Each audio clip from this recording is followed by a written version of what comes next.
Hello students, अब हम करते हैं मांग के प्रकार, टाइप्स ऑफ डिमांड या काइंड्स ऑफ डिमांड। हमने पिछले लेक्चर में पढ़ा था कि D A is a function of P A, P B, P C, Y, taste, weather, population etcetera. तो ये मांग को प्रभावित करने वाले घटक थे। ये स्वतंत्र चर होते हैं, ये आश्रित चर होता है। तो ए वस्तु की मांग इन तत्वों पर निर्भर करती है। लेकिन भाबर ने जो परिभाषा दी थी मांग की, उसमें उसे तीन बातों का संकेत किया था। एक तो उसी वस्तु की कीमत यानी पी ए, और दूसरी संबंधित वस्तुओं की कीमतें, और तीसरा उपभोक्ता की आय। यानी ये तीन तत्व हैं, उसी वस्तु की कीमत, ये संबंधित वस्तुओं की कीमत और उपभोक्ता की आय। ये किसी वस्तु की मांग को बहुत ज्यादा प्रभावित करते हैं अन्य तत्वों के मुकाबले। तो इसी के आधार पर मांग के तीन प्रकार हैं। पहला है कीमत मांग, या इसको मूल्य मांग भी कहते हैं। मूल्य मांग, प्राइस डिमांड, प्राइस डिमांड। दूसरा है यानी आय के आधार पर, दूसरा है आय मांग, इनकम डिमांड।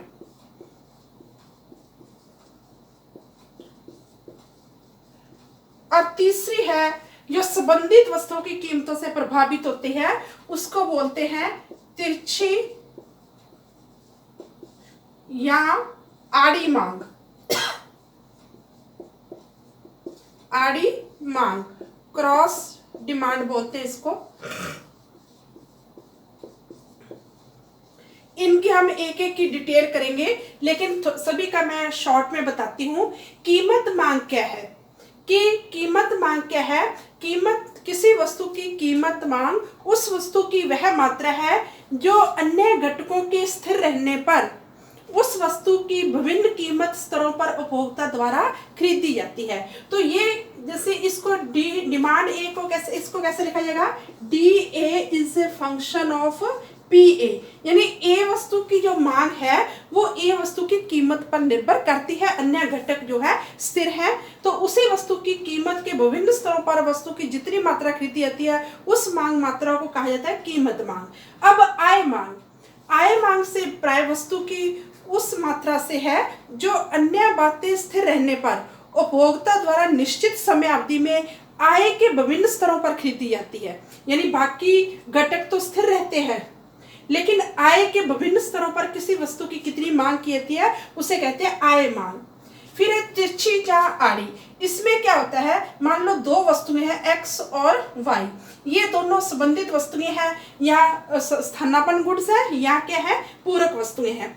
अब तिरछी या आड़ी मांग क्या है? एक वस्तु की तो हम क्या लेंगे, क्वांटिटी, और दूसरी वस्तु की लेंगे प्राइस। इसमें हम क्या करते हैं, तिरछी एक्स वस्तु की तिरछी या आड़ी मांग एक्स वस्तु की वह मात्रा है जो एक्स वस्तु की कीमत स्थिर रहने पर वाई वस्तु के विभिन्न कीमत स्तरों पर खरीदी जाती है। तो इसमें संबंधित वस्तुओं की कीमतों को लिया जाता है और दूसरी वस्तु की मांग को लिया जाता है। यानी एक्स वस्तु, इसकी हम क्या परिभाषा लेंगे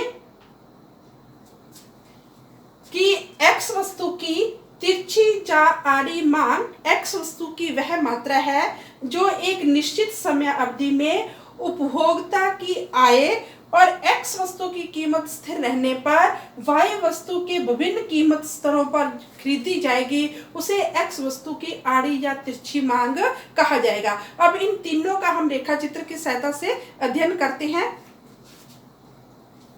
सबसे पहले करते हम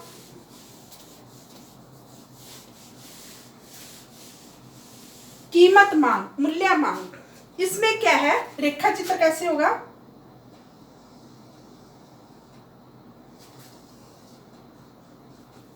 ओ एक्स अक्ष, ओ वाई। ओ एक्स अक्ष पर क्या लेते हैं हम, मांग, ए वस्तु की मांग मात्रा, और यहां लेते हैं ए वस्तु की कीमत। इसमें क्या है कि अन्य घटक स्थिर रहते हैं, जिस वस्तु की मांग ली गई उसी की कीमत। तो ये इस तरह से होगा। ये जो डिमांड वक्र है, मान लो ए वस्तु की कीमत पी ए, प्राइस 1, ये D1। प्राइस कम हो जाती है तो डिमांड बढ़ जाएगी। आपको पता है किसी वस्तु की कीमत कम होगी तो हम उसकी ज्यादा मांग करते हैं। तो ये क्या है यहाँ पे डी इधर लिखा तो क्यू क्वांटिटी लिख सकते हैं, क्यू फॉर क्वांटिटी। अगर एक्स वस्तु की कीमत में परिवर्तन, एक्स वस्तु की कीमत के विभिन्न स्तरों पर ए वस्तु की जो मात्रा खरीदी जाती है, इधर ए वस्तु की मांग और ए वस्तु की कीमत, तो इस मांग वक्र को क्या कहेंगे, कीमत मांग। यानी इसकी परिभाषा क्या हुई कि किसी वस्तु की कीमत मांग उस वस्तु की उन विभिन्न मात्राओं को बताती है जो निश्चित समय अवधि में उपभोक्ता उस वस्तु के विभिन्न कीमत स्तरों पर खरीदने को तैयार है या खरीदता है, तो इसको बोलते हैं कीमत मांग। इसमें अन्य घटक जो है वो सब स्थिर रहे। दूसरा है आय मांग।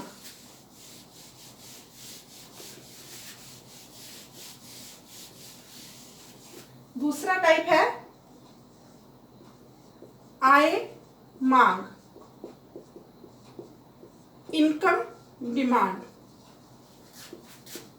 इसके नाम से ही स्पष्ट है कि इसमें अन्य बातें समान, अन्य वस्तु से संबंधित वस्तु की कीमतें भी स्थिर रहे, उस वस्तु की कीमत स्थिर रहे, टेस्ट, वेदर, पॉपुलेशन सब जो है स्थिर रहे। तो आय के विभिन्न स्तरों पर उपभोक्ता उस वस्तु की जितनी मात्रा खरीदेगा उसको क्या कहेंगे, आय मांग। कहने का मतलब आय मांग से प्राय वस्तु की उन विभिन्न मात्राओं से है जो अन्य बातें समान रहने पर उपभोक्ता आय के विभिन्न स्तरों पर खरीदने को तैयार है। तो ये आय से प्रभावित होती है। अब जो ये दो तरह की वस्तुएं होती है, एक होती है श्रेष्ठ वस्तुएं, एक होती है घटिया वस्तुएं। अब कैसे पता चलता है कि वो वस्तु श्रेष्ठ है या घटिया है? अगर आय बढ़ने से उस वस्तु की मांग बढ़ती है तो वो क्या है, श्रेष्ठ वस्तु है। लेकिन आय बढ़ने से अगर उस वस्तु की मांग कम होती है तो वो घटिया या निम्न कोटि की वस्तु है। फॉर एग्जाम्पल, कोई भी वस्तु अपने आप में ना तो श्रेष्ठ होती है और ना ही घटिया होती है। ये उपभोक्ता की आय का स्तर है जो उस वस्तु को श्रेष्ठ भी बनाता है और घटिया भी बनाता है। हम एग्जाम्पल लेते हैं। मान लो एक व्यक्ति वनस्पति, एक तो तेल और दूसरा वनस्पति घी का उपभोग करता है, तो उसके लिए तेल क्या है, घटिया वस्तु है, वनस्पति घी क्या है, श्रेष्ठ वस्तु है। लेकिन जब उपभोक्ता की आय बढ़ जाती है तो वो तेल को तो छोड़ देता है, उसकी जगह वो वनस्पति घी और देसी घी का उपभोग करता है। तो पहले उसके लिए तेल घटिया वस्तु थी, वनस्पति घी श्रेष्ठ वस्तु थी। लेकिन अब आय बढ़ गई, आय बढ़ गई तो उसने तेल का त्याग कर दिया, वो वनस्पति घी और देसी घी खरीदा है। तो वनस्पति घी जो उसके लिए श्रेष्ठ वस्तु थी पहले आय के निम्न स्तर पर, अब उसके लिए वो क्या बन गई, घटिया वस्तु बन गई और देसी घी श्रेष्ठ वस्तु बन गई। कहने का मतलब कोई भी वस्तु अपने आप में ना तो घटिया होती है और ना ही श्रेष्ठ होती है। ये उपभोक्ता की आय का स्तर है जो उसको घटिया या श्रेष्ठ बनाता है। तो जो कहने का मतलब जिन वस्तुओं की मांग आय बढ़ने से बढ़ती है वो श्रेष्ठ वस्तुएं हैं, और जिन वस्तुओं की मांग आय बढ़ने से कम होती है वो घटिया वस्तुएं होती हैं। जैसे कि रेखा चित्र से स्पष्ट है, एक्स वाई ओ, क्योंकि हम आय मांग कर रहे हैं तो ओ वाई अक्ष पे लेनी है आय, इनकम, और रुपयों में, और यहां लेनी है मांग मात्रा। जो श्रेष्ठ वस्तुएं होती हैं उनका जो डिमांड वक्र होगा वो पॉजिटिव स्लोप का होगा, ऊपर की तरफ बढ़ता हुआ। क्योंकि अगर इनकम ज्यादा है तो उसकी मांग भी ज्यादा होगी, इनकम कम है तो उसकी मांग भी कम होगी। Q1 Q2 I1 I2, ये ध्यान रखना, इधर आय ली जाएगी और इधर मांग मात्रा। लेकिन जो घटिया वस्तुएं होती हैं, अभी मैंने आपको एक एग्जांपल बताया था तेल, वनस्पति घी और देसी घी का, उसमें क्या था, जिन वस्तुओं की मांग आय बढ़ने से कम हो जाती है वो घटिया वस्तुएं होती हैं। तो इसलिए इनका जो उल्टा रिलेशन है, तो डिमांड वक्र भी इस तरह से होगा। यहाँ पे आय रुपयों में, यहाँ पे मांग मात्रा क्वांटिटी। अगर इनकम ज्यादा है तो मांग कम है, इनकम कम होगी तो मांग बढ़ गई। ये I1, ये Q1, ये I2, ये Q2। उपभोक्ता की आय बढ़ने से मांग कम होगी और आय कम होने से मांग बढ़ गई, उल्ट संबंध है। तो ये घटिया वस्तुओं के संबंधित जो है आय मांग वक्र है। Clear students? फिर हम करते हैं तीसरा प्रकार,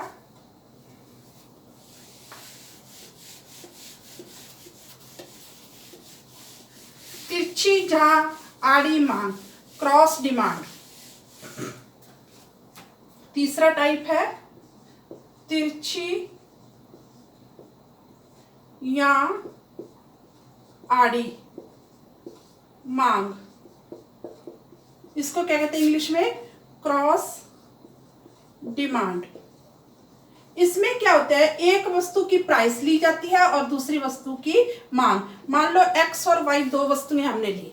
अब एक्स वस्तु की तिरछी या आड़ी मांग एक्स वस्तु की उन विभिन्न मात्राओं को बताती है जो उपभोक्ता की आय उस वस्तु की कीमत के स्थिर रहने पर संबंधित वस्तु वाई के विभिन्न मूल्यों स्तरों पर खरीदी जाती है। इसमें एक्स वस्तु की हम क्या लेंगे? क्वांटिटी, मात्रा, और वाई वस्तु की क्या लेंगे? कीमत। तो ये भी वस्तुएं, मैंने संबंधित वस्तुएं दो प्रकार की बताई थी, एक प्रतिस्थापन वस्तुएं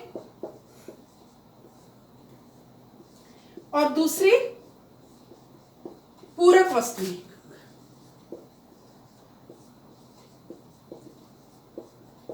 मैं बार बार बता चुकी हूं कि प्रतिस्थापन वस्तुएं वो क्या होती है कि एक की जगह दूसरी वस्तु का उपयोग कर सकते हैं। पूरक वस्तुएं जिसमें एक वस्तु दूसरी वस्तु के बिना अधूरी है, पूरी नहीं होती, उसको बोलते हैं पूरक वस्तुएं। इसका हम एग्जांपल लेते हैं, जैसे मान लो चाय और कॉफी।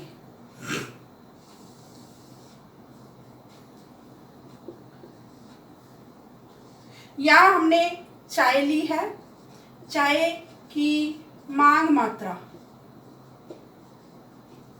इधर हम क्या लेंगे? कॉफी की कीमत।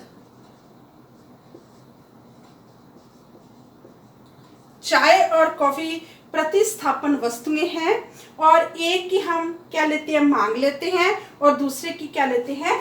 कीमत। तो प्रतिस्थापन वस्तुओं जैसे मान लो चाय, कॉफी की एक कॉफी ली हमने और एक ली है चाय। कॉफी की मान लो प्राइस बढ़ गई, तो कॉफी की कीमत बढ़ने से हम इसकी कम मांग करेंगे, उसकी जगह किसकी मांग बढ़ाएंगे? चाय की डिमांड बढ़ जाएगी। दोनों में सीधा संबंध है, पॉजिटिव रिलेशन है। तो डिमांड वक्र इस तरह का होगा, ये डी। अगर कॉफी की कीमत बढ़ती है तो चाय की मांग बढ़ेगी। कॉफी की कीमत कम होती है तो चाय की मांग भी कम हो जाएगी। मान लो ये Q1 था, ये Q2 है, ये P1 है, ये P2 है। कहने का मतलब संबंधित वस्तु की कीमत कम होने से उस वस्तु की अगर मांग बढ़ती है तो वो प्रतिस्थापन वस्तु है और इस मांग को तिरछी या आड़ी मांग कहा जाता है। फिर पूरक वस्तुओं के संबंध में रेखा चित्र कैसे होगा? पूरक वस्तुएं यानी एक के बिना दूसरी वस्तु अधूरी है, जैसे पेन और स्याही। अगर पेन की प्राइस बढ़ जाता है तो हम पेन की कम मांग करेंगे। अगर हमने पेन कम खरीदे हैं तो स्याही भी हमें कम चाहिए होगी, तो इसकी डिमांड कम हो जाएगी। इनमें उल्ट संबंध है, एक वस्तु की प्राइस बढ़ने से दूसरी वस्तु की प्राइस क्या होती है? कम होती है। जैसे हम लेते हैं इसका इस तरह से नेगेटिव स्लोप का डिमांड वक्र होगा डी। यहाँ पेन की कीमत और यहाँ स्याही की मांग। ये मान लो पेन की कीमत ज़्यादा है तो स्याही की मांग कम होगी, पेन की कीमत कम हो जाती है तो स्याही की मांग जो है बढ़ जाएगी, क्योंकि पेन की कीमत कम होगी, ज़्यादा पेन खरीदेंगे तो स्याही की मांग भी बढ़ जाएगी। तो इस तरह के मांग वक्र को क्या कहा जाता है, आड़ी या तिरछी मांग, जिसमें एक वस्तु की हम मांग लेते हैं और दूसरी वस्तु की हम कीमत लेते हैं। प्रतिस्थापन वस्तुओं के संबंध में जो तिरछी आय मांग वक्र, आड़ी मांग वक्र, तिरछी या आड़ी मांग वक्र होता है वो पॉजिटिव स्लोप का होता है, और पूरक वस्तु के संबंध में तिरछी मांग वक्र जो होता है वो नेगेटिव स्लोप का होता है। तो स्टूडेंट ये हमने तीनों प्रकार पढ़े, कीमत मांग, आय मांग और तिरछी या आड़ी मांग। Thanks students.